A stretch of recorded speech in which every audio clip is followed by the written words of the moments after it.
Hey founders, Kirk Mitchie with Candor Advisors here. Continuing the series on private equity. For all of you founders, really critical that you know who the players are and what the component pieces are. Not because you're seeking to become a deal professional. In all likelihood, if you do this right, you're only going to participate in one merger and acquisition or M&A transaction in your entire life, and that's to sell your company for a great value and endow the rest of your life net of inflation, taxes, and expenses so that you'll never run out of money and live well.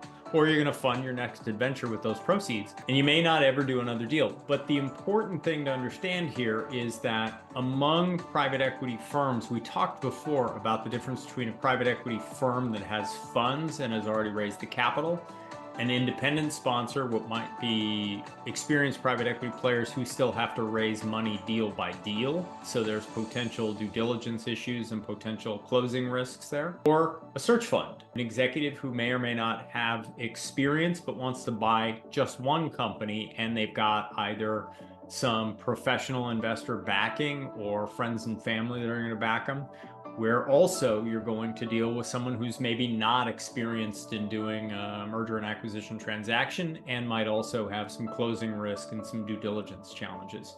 So the other thing to think about is the distinction between a private equity firm that's focused on buyouts or majority recapitalization transactions, meaning they buy the majority of your company and you either stay along in a passive role where, some part of the proceeds gets paid down the future based on some performance, that'd be an earn out, or some part of the proceeds gets paid down the line when the buyer of your company sells it to somebody else, where you get the proverbial second bite of the apple, that'd be retained or rolled equity, right? There's a whole nother kind of private equity firm that is more interested in doing minority or growth equity deals. These are called growth capital or structured equity or minority equity players. They might control the company, but they don't buy the majority of the equity.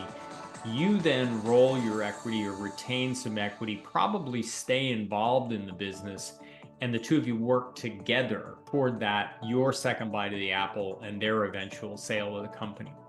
The distinction here is this: they will likely be a fund or an independent sponsor or a search fund also, but the distinction is that they're not buying the majority of the company. They're coming in at a lower valuation and they're getting more of the upside. So with them, it's a trickier transaction than, say, with the buyout firm, where you're getting the bulk of the proceeds either at closing or shortly thereafter.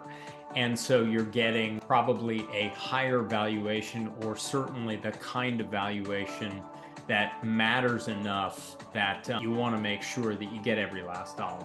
So the critical distinction here is big difference between growth equity and full buyout or majority recap. So listen, there is a lot of information on our website, candor-advisors.com. The insights section has 100+ videos on all the things you need to think about as the seller of a private company to private equity, strategic buyers, different kinds of funds. And then if there's something that we haven't addressed or your personal circumstances that you want specific feedback on, you don't need to retain us. Just drop a note in the Talk to Kirk section there. It's a green button on the website, and give us as much specificity as possible, and we'll respond to you right away.